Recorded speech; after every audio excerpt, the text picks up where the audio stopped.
Hello students, welcome to Paragon classes. Class 11th के लिए हमारा जो यूनिट चल रहा था उस यूनिट का नाम था रोटेशनल मोशन, और आज हम उसमें नया चैप्टर स्टार्ट कर रहे हैं और उस चैप्टर का नाम है मोमेंट ऑफ इनर्शिया। अब तक आपको पढ़ाया जा चुके हैं रोटेशनल मोशन में दो चैप्टर्स, जिसमें फर्स्ट चैप्टर का नाम था सेंटर ऑफ मास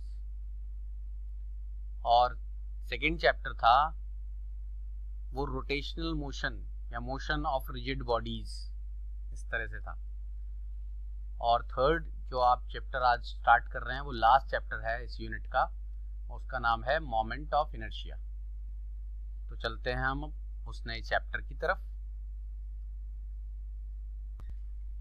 तो ये आपके सामने आज का हमारा चैप्टर है, न्यू चैप्टर, जिसका नाम है मोमेंट ऑफ इनर्शिया। तो ये चैप्टर अब हम स्टार्ट कर रहे हैं। तो जैसे कि चैप्टर का जो नाम है मोमेंट ऑफ इनर्शिया, पहले हम उस क्वांटिटी यानी उस नाम को डिफाइन करते हैं और उसका मीनिंग समझते हैं। इनर्शिया वर्ड का मीनिंग बच्चों ने पढ़ा हुआ है और ये मीनिंग हमने पढ़ा था इस क्लास में ही, थर्ड यूनिट में, जहां पर हमने डायनेमिक्स शुरू की थी, और वो यूनिट का नाम था लॉज ऑफ मोशन। इस लॉज ऑफ मोशन में जब यूनिट स्टार्ट हुई थी तो जो फर्स्ट चैप्टर आपको पढ़ाया गया था उसका नाम था फोर्स। और फोर्स चैप्टर में सबसे पहले फोर्स को डिफाइन किया गया था कि force is a push or pull which changes or tries to change the state of an object. और फिर बताया था कि फोर्स 5 काम करता है: रेस्ट से मोशन, मोशन से rest, velocity increase, velocity decrease और डायरेक्शन चेंज। उसके बाद आपको ये बात बताई गई थी कि अगर किसी बॉडी पर फोर्स न लगे, यानी बॉडी पर फोर्स न लगे यानी किसी बॉडी पर फोर्स 0 हो, तो इनमें से वो पांचों काम जो आपको बताए गए थे कि रेस्ट से बॉडी मोशन में आ सकती है, मोशन से रेस्ट में आ सकती है, वेलोसिटी इंक्रीज हो सकती है, वेलोसिटी डिक्रीज हो सकती है, डायरेक्शन चेंज हो सकता है, इनमें से कोई भी काम नहीं होगा। और ऐसा अगर इन सारे कॉन्सेप्ट को एक ही लाइन में बोला जाए तो जब ऐसा बोलते हैं कि if no external force is applied on a body, यानी अगर किसी बॉडी पर कोई एक्सटर्नल फोर्स ना लगे तो body remains as it is.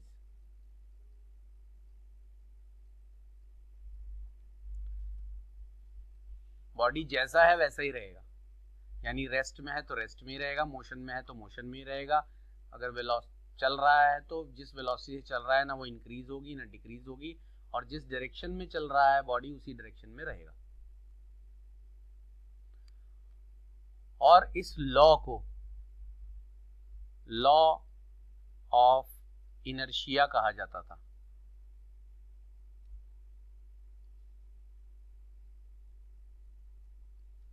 इस लॉ को कहते थे लॉ ऑफ इनर्शिया। और क्या है लॉ कि if no external force is applied, यानी अगर किसी बॉडी पर कोई एक्सटर्नल फोर्स न लगे तो बॉडी जैसा है वैसा ही रहेगा। और किसी बॉडी के जैसा है वैसा ही रहने की प्रॉपर्टी कह लो, या ऐसा भी कह सकते हैं कि बॉडी की इनएबिलिटी, बॉडी की इनएबिलिटी के बिना एक्सटर्नल फोर्स के वो अपने आप उसकी पोजीशन या कंडीशन चेंज नहीं हो सकती, उस इनएबिलिटी को इनर्शिया कहा जाता था। ये इनर्शिया वर्ड इनर्ट से आया है, इनर्ट वर्ड से, और इनर्ट वर्ड का मीनिंग होता है जैसा है वैसा ही रहना। इसीलिए केमिस्ट्री में इनर्ट गैसेस का एक पूरा कॉलम होता है उसमें जो गैसेस हैं वो किसी के साथ रिएक्ट नहीं करती, जैसा हैं वैसे ही रहती हैं, इसलिए उन्हें इनर्ट गैसेस कहते हैं। तो याद रख लें कि इनर्शिया वर्ड का मीनिंग है बॉडी अपने ऊपर होने वाले चेंज को रेजिस्ट करती है, या ऐसा भी कह सकते हैं कि अपने आप वो मूव नहीं करती अगर वो रेस्ट में है। अगर रेस्ट में है तो वो मूव नहीं करेगी, और अगर मोशन में है तो जिस वेलोसिटी से जिस डायरेक्शन में चल रही है वैसा ही चलती रहेगी, यानी बॉडी में कोई चेंज नहीं आएगा, या ये कहें कि अपने ऊपर होने वाले चेंज को वो अपोज करती है, और वो उस बॉडी में चेंज लाने के लिए आपको फोर्स लगानी पड़ती है। तो इनर्शिया इज द इनर्टनेस या ऑपोजिशन टू द फोर्स, ऐसा भी कहना चाहिए। अब उसके बाद आपको ये बात बताई गई थी कि इनर्शिया को मेजर नहीं किया जा सकता, क्योंकि inertia is not a physical quantity.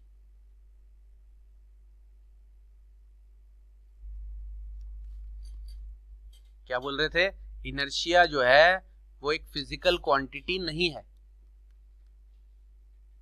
वो एक प्रॉपर्टी है।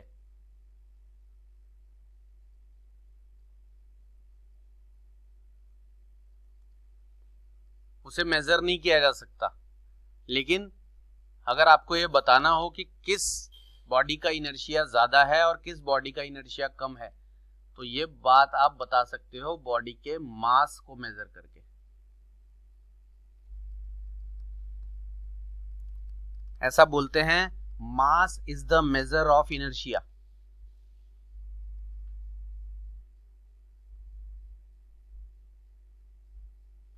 क्या बोलते हैं? Mass is the measure of inertia. जितना ज्यादा बॉडी का मास होगा, यानी जितनी ज्यादा बॉडी भारी होगी, उसको हिलाने या चलाने या रोकने के लिए उतनी ज्यादा फोर्स लगानी पड़ेगी, यानी उतना ज्यादा वो अपने आप नहीं चल पाएगी। तो मास इनर्शिया का मेजरमेंट होता था। Inertia itself can not be measured. अब वहां पर आपको ये इनर्शिया का मीनिंग ऐसा कह सकते हैं मास है, जिसका बॉडी का जितना ज्यादा मास उतना ज्यादा उसका इनर्शिया। तो ये कहानी आपको क्यों याद दिलाई गई है, उसका अभी आपको रीजन पता चलेगा। जिसको ये कहानी पता है और याद दिलाने पर याद आ गई है, वो स्टूडेंट आसानी से मोमेंट ऑफ इनर्शिया का मीनिंग समझ सकेंगे, और मीनिंग समझ जाएंगे तो उसके बाद उसका फॉर्मूला वगैरह सब कुछ डिटेल में क्लियर हो जाएगा। लेकिन जो बच्चे मोमेंट ऑफ इनर्शिया का फिजिकल मीनिंग नहीं समझ पाएंगे, उनके लिए थोड़ा सा दिक्कत आएगी। तो एक बार ध्यान से सुन लें, क्योंकि ये चीज अब आपके सामने से गायब होने वाली है, और हम अपने main topic moment of inertia पर आने वाले हैं। तो क्या बताया आपको कि फोर्स चैप्टर में, फोर्स पढ़ने के बाद आपको न्यूटन का फर्स्ट लॉ ऑफ मोशन पढ़ाया गया था, जिसको लॉ ऑफ इनर्शिया कहते हैं। और उस लॉ के मुताबिक बॉडी पर अगर कोई एक्सटर्नल फोर्स न लगे तो बॉडी जैसा है वैसा ही रहता है, और उसके जैसा है वैसा ही रहने की प्रॉपर्टी को, या उस इनेबिलिटी को कि वो बिना फोर्स के चल नहीं सकता अगर रुका हुआ है, और रुक नहीं सकता अगर चल रहा है, तो इस इनेबिलिटी को इनर्शिया कहते हैं।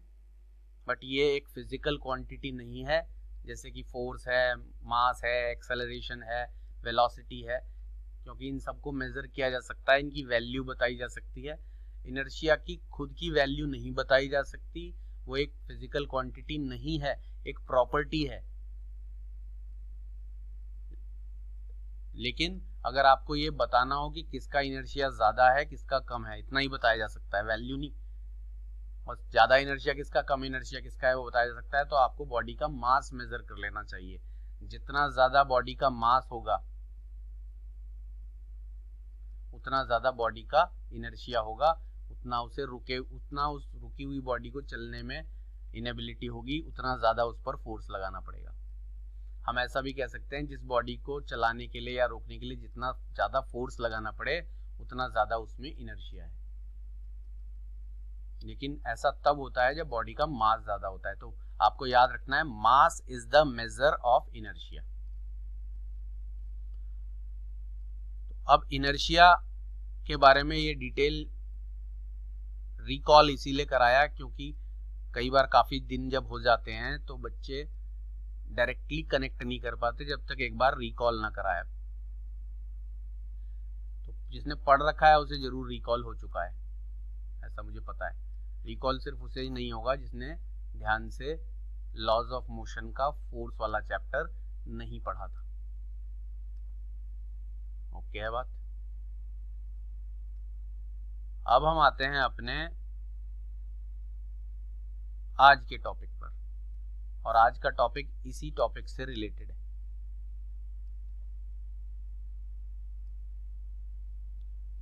ये सब कुछ हटाने के बाद मैं बच्चों को एक कंपैरिजन जो पहले भी कई बार बता चुका हूं वो दोबारा से बता रहा हूं। आपने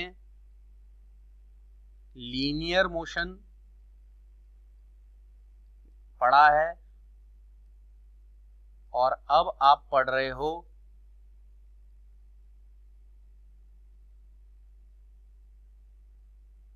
रोटेशनल मोशन। और हम ये जानते हैं कि लीनियर मोशन में पढ़े गए सारे लॉज और सारी फिजिकल क्वांटिटीज रोटेशनल मोशन में भी यूज होते हैं, बस क्वांटिटीज के नाम बदल जाते हैं। टाइम को छोड़कर पूरे फिजिक्स में जितनी क्वांटिटी हैं लीनियर मोशन में उनके एनालॉग या counter part quantities rotational motion में हैं। और ये बात मैं पहले भी कई बार कंपैरिजन करा चुका हूं।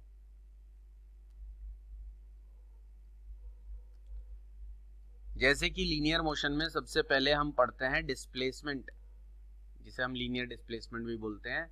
रोटेशनल मोशन में वो चीज बन जाती है एंगुलर डिस्प्लेसमेंट।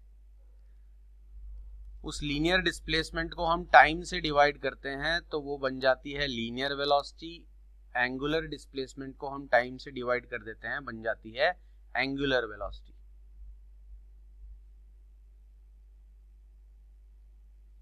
कॉन्सेप्ट्स बिल्कुल वही हैं, बस हर चीज लीनियर के बजाय एंगुलर में, डिस्प्लेसमेंट से एंगुलर डिस्प्लेसमेंट बन गया, वेलोसिटी के बजाय एंगुलर वेलोसिटी हो गई। अगर ये वेलोसिटी चेंज होती है यानी फाइनल माइनस इनिशियल और उसे टाइम से डिवाइड कर दें तो rate of change of velocity acceleration बन जाता है। ठीक उसी तरह अगर एंगुलर वेलोसिटी चेंज हो फाइनल माइनस इनिशियल तो ये बन जाता है आपका एंगुलर एक्सेलरेशन।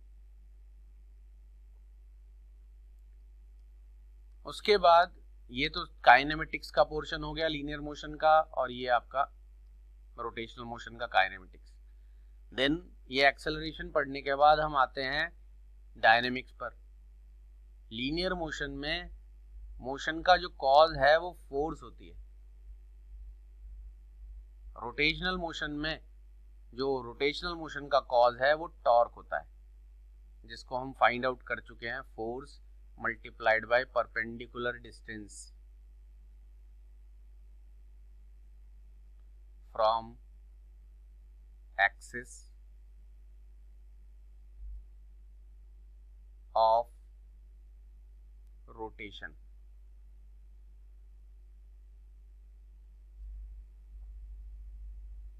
ये आपको पिछले चैप्टर में काफी डिटेल में पढ़ा दिया है।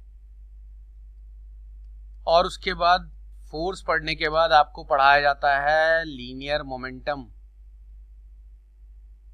तो रोटेशनल मोशन में बन जाता है वही चीज एंगुलर मोमेंटम।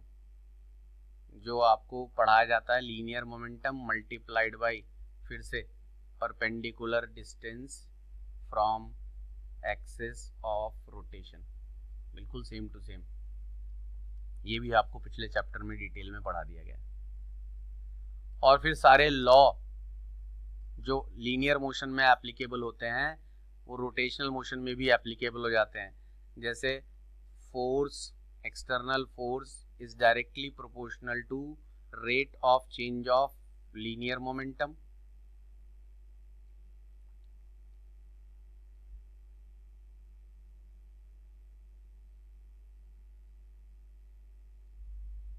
ये dp बाई dt, ये सेकेंड लॉ ऑफ मोशन है। यहाँ पर फोर्स की जगह आप टॉर्क लिखोगे। The external torque applied on a body is directly proportional to the rate of change of angular momentum. ये सब कुछ आपको पिछले चैप्टर में पढ़ा दिया गया है। हर लॉ जो लीनियर मोशन में आपने पढ़ा है वो रोटेशनल मोशन में भी एप्लीकेबल होता है, हर क्वांटिटी की तरह। बस क्वांटिटीज के नाम बदल गए, कॉन्सेप्ट सेम है। फोर्स लगाने से बॉडी का लीनियर मोमेंटम बदलता है और फोर्स बॉडी को चलाने के लिए जरूरी है, बॉडी को घुमाने के लिए टॉर्क जरूरी है। टॉर्क लगाने से बॉडी का एंगुलर मोमेंटम बदलता है। ये L जो है वो एंगुलर मोमेंटम है। तो आप जैसा देख रहे हो कि लीनियर मोशन में पढ़े जाने वाली हर क्वांटिटी का एनालॉग, एनालॉग मतलब काउंटर पार्ट, मतलब उसके मुकाबले वाली चीज या उसके कंपैरेटिव चीज रोटेशनल मोशन में है। टाइम को छोड़कर, समय तो दुनिया में कोई नहीं बदल सकता, ना उसको रोक सकता है ना उस पर किसी का जोर है। तो समय तो वैसे ही बीतता है, बॉडी चाहे रेस्ट में हो, चाहे लीनियर मोशन करे, रोटेशनल मोशन करे ना करे।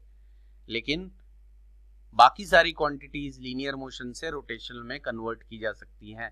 फिर से बता रहा हूँ, लीनियर डिस्प्लेसमेंट से बदल के रोटेशनल मोशन में हो जाता है एंगुलर डिस्प्लेसमेंट। लीनियर वेलोसिटी से बदल के हो जाती है, लीनियर वेलोसिटी ये बदल के हो जाती है एंगुलर वेलोसिटी। लीनियर एक्सेलरेशन के बजाय आ जाएगा एंगुलर एक्सेलरेशन। फोर्स बॉडी को चलाने के लिए जरूरी है, टॉर्क बॉडी को घुमाने यानी रोटेट करने के लिए जरूरी है। बॉडी चलती है तो उसमें लीनियर मोमेंटम आता है, अगर बॉडी घूमती है तो उसमें एंगुलर मोमेंटम आता है, कैपिटल L एंगुलर मोमेंटम है।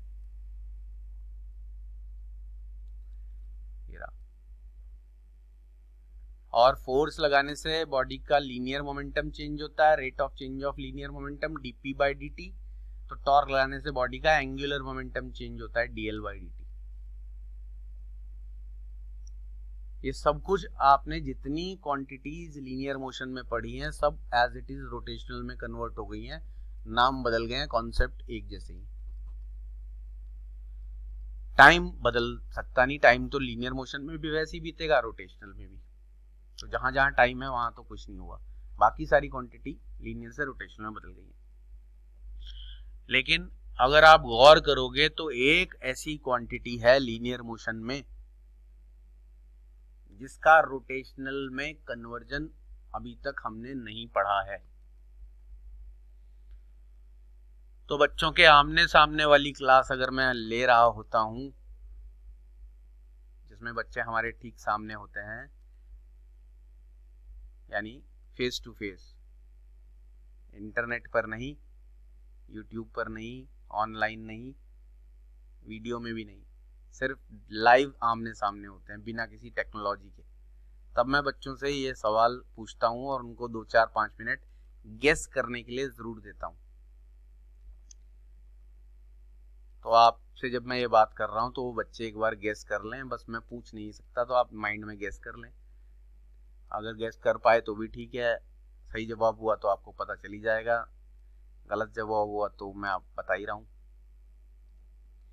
लीनियर मोशन में पढ़ाई जाने वाली एक फिजिकल क्वांटिटी है जिसका रोटेशनल मोशन में कन्वर्जन या काउंटर पार्ट हमने अब तक नहीं पढ़ा, और वो क्वांटिटी है ये मास, जिसको अभी अभी हमने बोला mass is the measure of inertia. Inertia तो मेजर नहीं होता लेकिन मास तो मेजर होता है, और हर क्वांटिटी में मास तो जरूर होता है। Mass is the essential property of matter, और जिसका मास जितना ज्यादा होता है उसका इनर्शिया भी उतना ज्यादा होता है। तो जैसे जो काम लीनियर डिस्प्लेसमेंट का है लीनियर मोशन में, वो रोटेशनल मोशन में एंगुलर डिस्प्लेसमेंट का है। जो लीनियर वेलोसिटी का है वो एंगुलर वेलोसिटी, जो लीनियर एक्सेलरेशन वो एंगुलर एक्सेलरेशन, जो फोर्स का काम है वो रोटेशनल में टॉर्क का है, जो लीनियर मोमेंटम का काम है वो रोटेशनल में एंगुलर मोमेंटम का है। उसी तरह जो मास का काम है लीनियर मोशन में, रोटेशनल मोशन में वो काम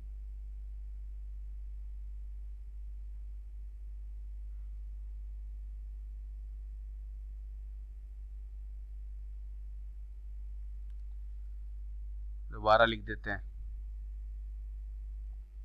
रोटेशनल मोशन में वो काम मोमेंट ऑफ इनर्शिया का है।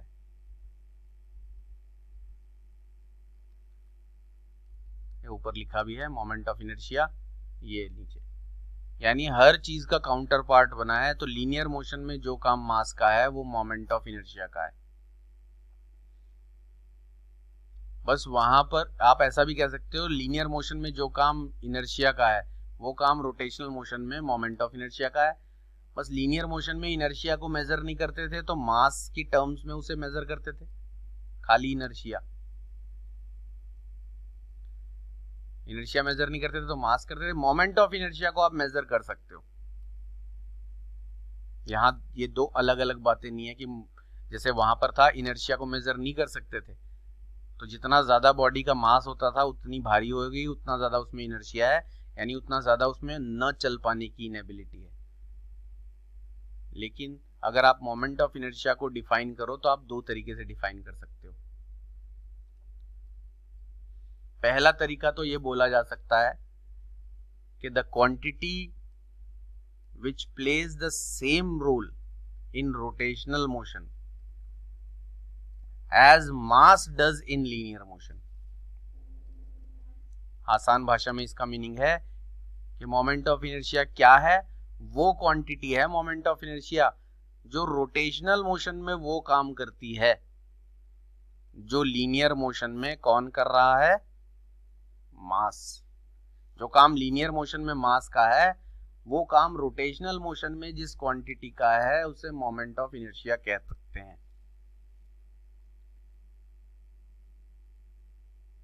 यानी जैसे लीनियर वेलोसिटी के बजाय लीनियर वेलोसिटी का जो काम है वो रोटेशनल मोशन में एंगुलर वेलोसिटी का है, जो काम लीनियर डिस्प्लेसमेंट का है वो एंगुलर डिस्प्लेसमेंट का है, जो काम लीनियर एक्सेलरेशन का है वो एंगुलर एक्सेलरेशन का है, जो काम फोर्स का है यानी बॉडी को चलाना वही काम टॉर्क का है, बॉडी को घुमाना, जो काम लीनियर मोमेंटम का है वो एंगुलर मोमेंटम का है। इस तरह जो काम मास का है लीनियर मोशन में वही काम मोमेंट ऑफ इनर्शिया का है। तो इसके लिए हम बोलते हैं मोमेंट ऑफ इनर्शिया क्या है कि मोमेंट ऑफ इनर्शिया वो क्वांटिटी है जो रोटेशनल मोशन में वो काम करती है जो मास लीनियर मोशन में करता है। इंग्लिश में इसे बोलेंगे moment of inertia is that quantity in rotational motion which performs the same work as mass does in linear motion। लेकिन ये भी सिर्फ कंपैरिजन है, ये प्रॉपर डेफिनेशन तो नहीं है। प्रॉपर डेफिनेशन के लिए अगर आपको समझना है कि मोमेंट ऑफ इनर्शिया क्या है तो आप इनर्शिया की डेफिनेशन समझ लो, तो उससे आपको मोमेंट ऑफ इनर्शिया की डेफिनेशन आ जाएगी। इनर्शिया का डेफिनेशन क्या है कि inertia is the inability of a body so that it cannot move without the help of external force। किसी भी बॉडी की वो इनेबिलिटी को अगर शुद्ध हिंदी में बोलें तो असमर्थता बोल सकते हैं। असमर्थ है, अनेबल है, मजबूर है। तो इनर्शिया बॉडी की वो मजबूरी है जिस मजबूरी की वजह से वो बिना एक्सटर्नल फोर्स के एक जगह से दूसरी जगह नहीं जा सकती, या अगर पहले से जा रही है तो रुक नहीं सकती। तो इनर्शिया बॉडी में जैसा है वैसा रहने की मजबूरी है। बस इसमें वो बॉडी या तो रुकी होती है या एक जगह से दूसरी जगह सीधी लाइन में जा रही होती है। मोमेंट ऑफ इनर्शिया भी बॉडी की मजबूरी ही है। बस इनर्शिया जैसे न चल पाने की मजबूरी है, मोमेंट ऑफ इनर्शिया किसी बॉडी के रोटेट न कर पाने की मजबूरी है। आपको पता है कि एक बॉडी अगर रेस्ट में है और आप उसे रोटेट कराना चाहते हो तो तब तक वो रोटेट नहीं करेगी जब तक आप उस पर टॉर्क नहीं लगाओगे। अगर किसी बॉडी पर टॉर्क न लगे तो वो बॉडी या तो रेस्ट में है तो रेस्ट में ही रहेगी, और अगर रोटेट कर रही है तो यूनिफॉर्म एंगुलर वेलोसिटी से घूमती रहेगी। जैसे अगर बॉडी पर फोर्स न लगे तो बॉडी रेस्ट में है तो रेस्ट में ही रहती है, और चल रही है तो यूनिफॉर्म वेलोसिटी से चलती रहती है। A body will remain at rest or it will move with uniform velocity in the same direction if no external force is applied। तो यहाँ पर वो चीज जो चलने के लिए है एप्लीकेबल वो लॉ, वो यहाँ रोटेट होने के लिए यानी घूमने के लिए है। तो आप कोई भी, जैसे मैंने टॉर्क का जब एग्जाम टॉर्क को पढ़ाया था तो बेस्ट एग्जांपल पढ़ाया था टॉर्क का, जब आप कोई डोर क्लोज या ओपन करते हो तो डोर अपनी जगह से चल के कहीं जाता नहीं, वो डोर एक एक्सेस ऑफ रोटेशन, जहां पर वो ऐसे दीवार में एक चौखट लगी होती है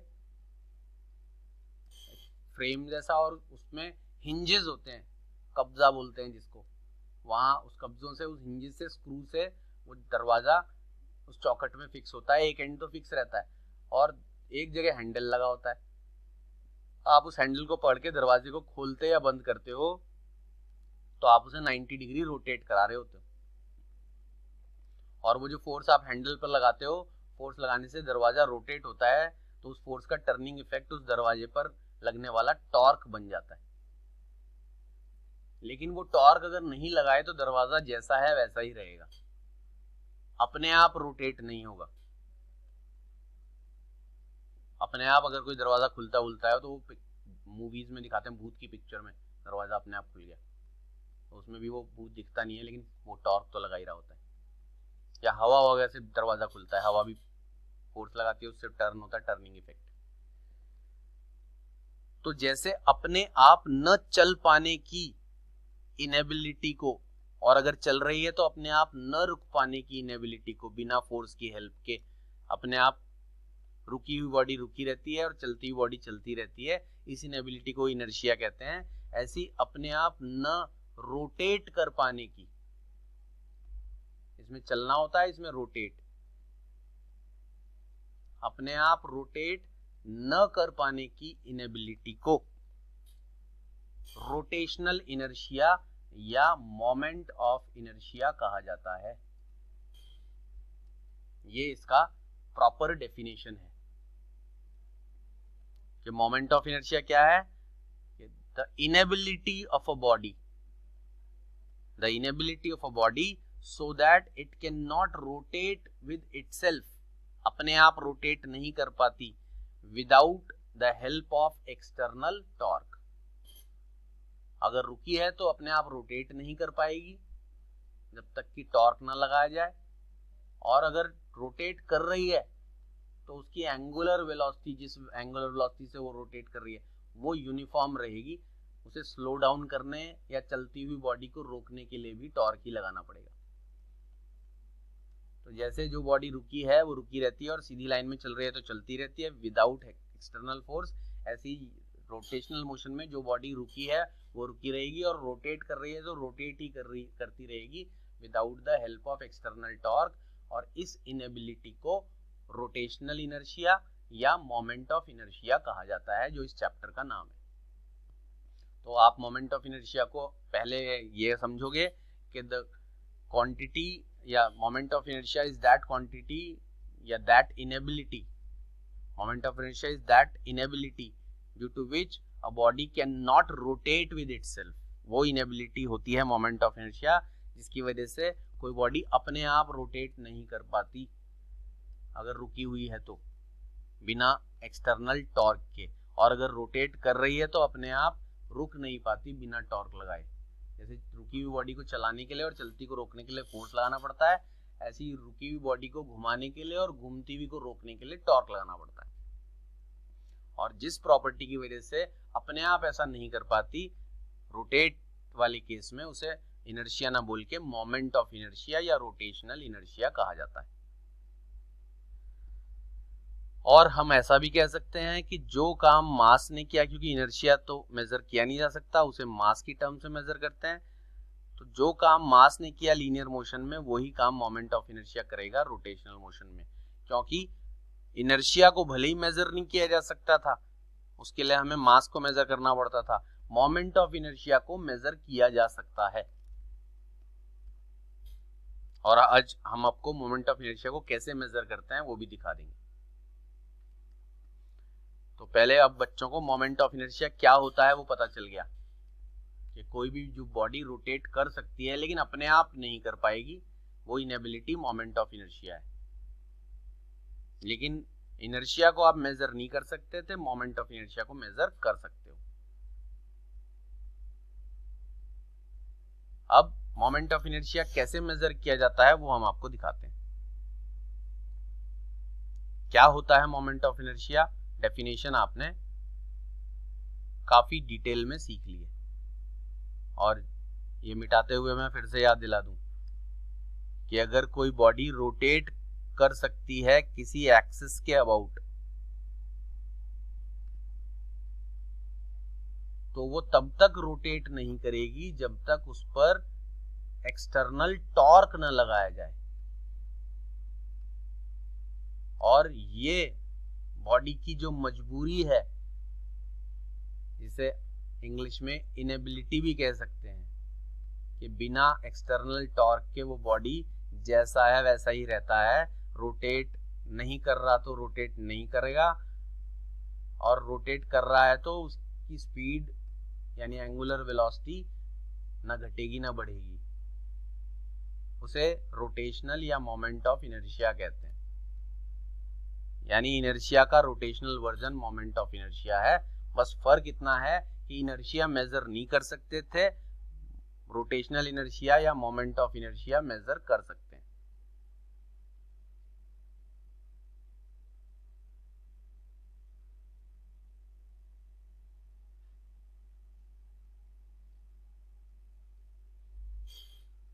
अब रोटेशनल इनर्शिया या मोमेंट ऑफ इनर्शिया मेजर करने के लिए सबसे पहले हम एक रिजिड बॉडी कंसीडर करते हैं।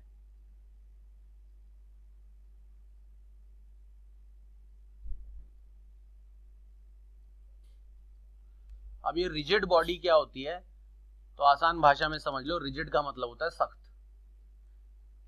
आपको एक ऐसा बॉडी लेना है, ऐसे ही मैंने रेंडमली किसी भी शेप का बॉडी ले लिया, ये पूरा बड़ा बॉडी है लेकिन इसमें बहुत सारे पार्टिकल्स होंगे, ये M1, ऐसे M2, ऐसे M3 एंड सो ऑन करके बहुत सारे पार्टिकल्स हैं, और ये पार्टिकल है Mn। तो ये पूरी बॉडी है एक बड़ी सी, जो बहुत सारे छोटे छोटे पार्टिकल से मिलकर बनी है। आपको सेंटर ऑफ मास में बताया था कि पूरी बॉडी का मास उसके डिफरेंट पार्टिकल्स में डिस्ट्रीब्यूटेड होता है। तो दुनिया की हर बड़ी चीज छोटे छोटे पार्टिकल से, एटम वगैरह से मिलकर बनी होती है। हर पार्टिकल का मास अलग अलग है। इन सारे मासेस को अगर ऐड कर दें, यानी सारे पार्टिकल्स के मास को ऐड कर दें,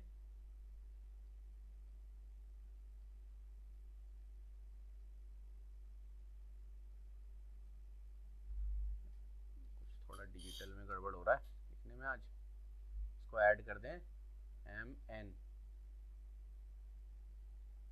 M1 plus M2 plus M3 dash dash dash करके Mn, सारे पार्टिकल के मास को ऐड कर दें तो ये पूरी बॉडी का मास बन जाएगा, जो कि कैपिटल M कहलाएगा। ये पूरी बॉडी का मास है। अब इसे रिजिड बॉडी इसलिए कहते हैं कि आप इसको दबा नहीं सकते, खींच नहीं सकते। यानी अगर आप इसको प्रेस करोगे, जैसे स्पंज होता है ना, या फोम होता है, कोई कॉटन वॉटन होता है, उसे आप दबा सकते हो। तो दबाने पर क्या होता है, उसके जो पार्टिकल्स हैं वो एक दूसरे के नजदीक आ जाते हैं, यानी भिज जाते हैं, और खींचने पर दूर चले जाते हैं। ये रिजिड बॉडी है अगर, तो सख्त है, आप इसको दबा नहीं सकते, दबाओगे तो भी ये दबेगी नहीं, यानी इसके जो पार्टिकल है आपस में क्लोज नहीं आएंगे, जहां है वहीं रहेंगे। तो ऐसी बॉडी को रिजिड बॉडी कहते हैं। अब ये रिजिड बॉडी जो कि M1, M2, M3 ऐसे बहुत सारे पार्टिकल से मिलकर बनी है, लेट अस सपोज ये रिजिड बॉडी रोटेट कर रही है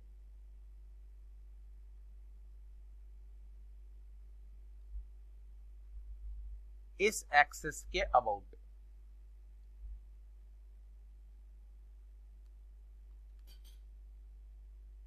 यानी ये बॉडी ऐसे इस लाइन के चारों तरफ घूम रही है। हमेशा रोटेशन जब होता है किसी बॉडी का तो एक ऐसी जगह होती है जिसके चारों तरफ वो बॉडी रोटेट करती है और उस जगह को एक्सिस ऑफ रोटेशन कहते हैं। तो ये बॉडी का एक्सिस ऑफ रोटेशन है और ये उसके चारों तरफ ऐसे 360 डिग्री ऐसे रोटेट कर रही है। और एक्सिस ऑफ रोटेशन से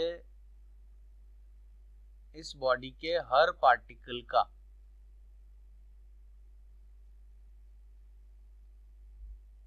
जो डिस्टेंस है वो गिवन है।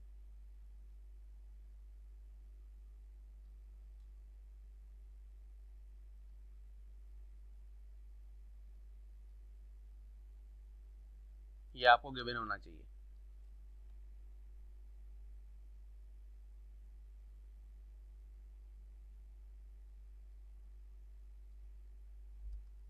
ये डिस्टेंस है R1, ये डिस्टेंस है R2, ये डिस्टेंस है R3 और ये डिस्टेंस है Rn। और अब आपको बोला जाता है इस बॉडी का निकालना है आपको MOI। MOI मतलब मोमेंट ऑफ इनर्शिया। अब देखो दो पार्ट्स हैं मोमेंट ऑफ इनर्शिया के। एक पार्ट में आपको ये समझाया कि मोमेंट ऑफ इनर्शिया होता क्या है, और मोमेंट ऑफ इनर्शिया को रोटेशनल इनर्शिया भी बोलते हैं। और अब आपको उस मोमेंट ऑफ इनर्शिया को फाइंड आउट करना भी सिखाया जा रहा है, मेजर करना भी सिखाया जा रहा है। तो मोमेंट ऑफ इनर्शिया क्या होता है वो फिर से एक बार याद कर लो। ये बॉडी जो है ये जब रोटेट करेगी तो अपने आप नहीं हो पाएगा ऐसा, आपको इसे पकड़ के रोटेट कराना पड़ेगा, वरना ये जैसी है वैसी रहेगी। और बॉडी अपने आप रोटेट न कर पाने की इनेबिलिटी को उसका रोटेशनल इनर्शिया या मोमेंट ऑफ इनर्शिया कहते हैं। जैसे अपने आप न चल पाने की इनेबिलिटी को इनर्शिया कहते हैं। तो ये तो हो गई सिमिलैरिटी इनर्शिया में और मोमेंट ऑफ इनर्शिया में। अब फर्क क्या है, इनर्शिया मेजर नहीं किया जा सकता था। इनर्शिया को कितना है बताने के लिए मास को मेजर करना पड़ता था और बोलते थे हम ये line mass is the measure of inertia, inertia is measured in terms of mass. लेकिन मोमेंट ऑफ इनर्शिया, इनर्शिया जैसा ही है, रोटेशनल मोशन का इनर्शिया है कहना चाहिए, रोटेशनल मोशन की इनेबिलिटी है, लेकिन उसे मेजर किया जा सकता है। तो ये डिसिमिलैरिटी है, उसे किसी और चीज की टर्म से मेजर करने की जरूरत नहीं है, उसकी खुद की वैल्यू को बताया जा सकता है। और कैसे बताते हैं, सबसे पहले समझ लो आई मोमेंट ऑफ इनर्शिया का सिंबल है कैपिटल आई। और मेजर कैसे किया जाएगा, ऐसे।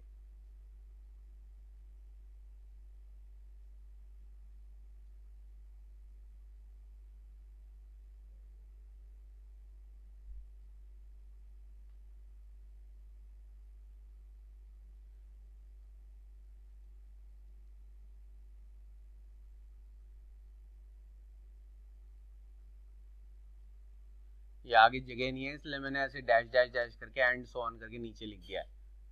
अगर पूरा लिखें तो ऐसा लिखना पड़ेगा, यहाँ जगह यहाँ लिख के दिखाता हूँ। आई इस बॉडी का मोमेंट ऑफ इनर्शिया वो है m1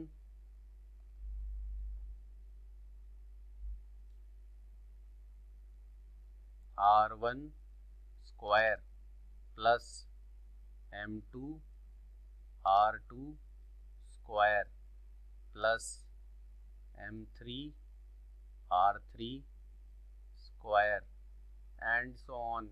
जितने भी पार्टिकल्स हैं, आखिरी पार्टिकल है mn rn square.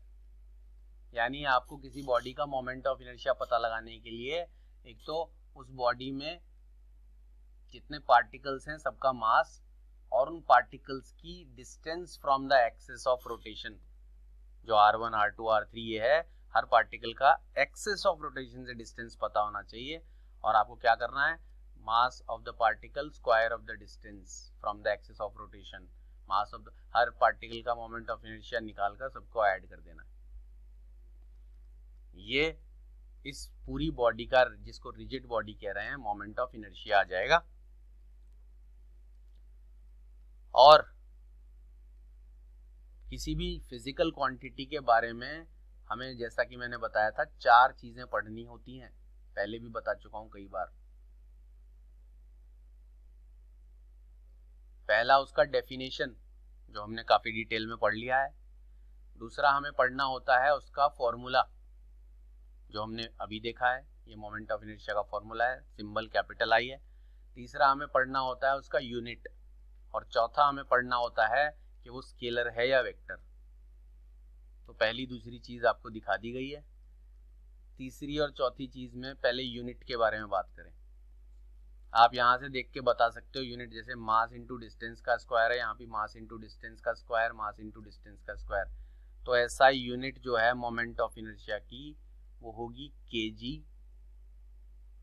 Metre square. मास के लिए केजी लिखा जा रहा है और डिस्टेंस के स्क्वायर के लिए मीटर का स्क्वायर, और हर एक में वही है, तो केजी मीटर स्क्वायर उसका ऐसा यूनिट होगा। और मोमेंट ऑफ इनर्शिया एक स्केलर क्वांटिटी है।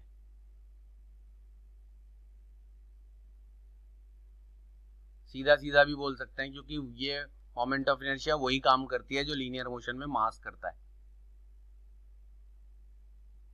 और मास भी स्केलर होता है, तो ये भी स्केलर होगी।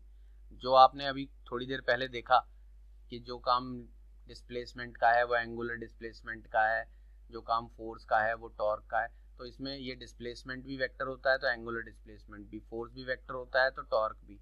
जो काम लीनियर मोमेंटम का है वो एंगुलर मोमेंटम का है। तो जो जो क्वांटिटी स्केलर है वो स्केलर होती है लीनियर से रोटेशनल में भी, और जो वेक्टर होती है वो वेक्टर ही होती है। ऐसे भी समझ सकते हैं। और यहाँ पर मास है और डिस्टेंस है, डिस्टेंस भी स्केलर है, मास भी स्केलर है। तो अब आपने ये मोमेंट ऑफ इनर्शिया वर्ड जो नया सीखा है, उसके बारे में सारी डिटेल, जो क्वांटिटी के बारे में सारी डिटेल सीख ली हैं, बहुत डिटेल में उसका एक्सप्लेनेशन, डेफिनेशन, फॉर्मूला और यूनिट और स्केलर वेक्टर भी। स्केलर है तो मैग्नीट्यूड होगा, डायरेक्शन का कोई पंगा ही नहीं है इसमें। आपको ये सारी डेफिनेशंस वगैरह नोट्स में ऑलरेडी दी गई हैं, वो आप नोट्स से एक बार पढ़ोगे, ये लेक्चर देखने के बाद नोट्स को रीडिंग करोगे, सब कुछ यही सब कुछ नोट्स में लिखा है, सारी डेफिनेशन वगैरह, तो आपका रिवीजन हो जाएगा। और बहुत और अच्छा रिवीजन करना है, एक बार लेक्चर को भी रिवाइज कर लिया करो। तो आज का क्लास हम मोमेंट ऑफ इनर्शिया के टॉपिक के साथ यहाँ पर कंप्लीट करते हैं, कंक्लूड करते हैं। अब जो आगे हम पढ़ेंगे वो मोमेंट ऑफ इनर्शिया का पूरे चैप्टर में एप्लीकेशन होगा। बस ये 2-3 बातें आपको आगे के लिए हमेशा याद रखनी है। अब लीनियर मोशन के जैसे जो फॉर्मूले लीनियर मोशन में बनते थे, तो जहां जहां लीनियर डिस्प्लेसमेंट आता था रोटेशनल में, वहां एंगुलर आ जाता डिस्प्लेसमेंट। जहां जहां फोर्स आता था वहां टॉर्क आ जाता था। जैसे ये फॉर्मूला था F is equal to dp by dt, तो रोटेशनल में ये formula torque is equal to dl by dt बन गया था। जहां जहां लीनियर मोमेंटम आता था वहां एंगुलर मोमेंटम आ जाता था। ठीक है, ऐसे ही जहां जहां लीनियर मोशन में मास आएगा वहां वहां मोमेंट ऑफ इनर्शिया आ जाएगा।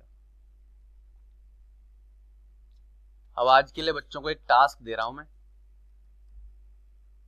जैसे मैंने लीनियर मोशन के इस फॉर्मूले से डायरेक्टली ये फॉर्मूला आपको अभी दिखाया है, क्योंकि फोर्स का काम रोटेशनल में टॉर्क करता है, लीनियर मोमेंटम का काम एंगुलर मोमेंटम करता है। ऐसे ही मैं एक फॉर्मूला लिख रहा हूं, F is equal to ma, यानी force is equal to mass into acceleration. इस फॉर्मूले को, पूरे फॉर्मूले को अगर रोटेशनल मोशन में कन्वर्ट करना हो तो ये फॉर्मूला क्या बनेगा? आपको पता है फोर्स की जगह टॉर्क आता है। तो ये फॉर्मूला क्या बनेगा वो मुझे बताना है। कैसे बनेगा वो डेरिवेशन करके आपको इसी चैप्टर में बाद में दिखाया जाएगा। तो अब हम आज का क्लास यही कंप्लीट करते हैं इस टास्क के साथ। मोमेंट ऑफ इनर्शिया की फुल डिटेल जानकारी बच्चों के पास है। नेक्स्ट लेक्चर में हम इसका एप्लीकेशन स्टडी करेंगे। तो मिलते हैं नेक्स्ट लेक्चर में, तब तक के लिए good bye and take care.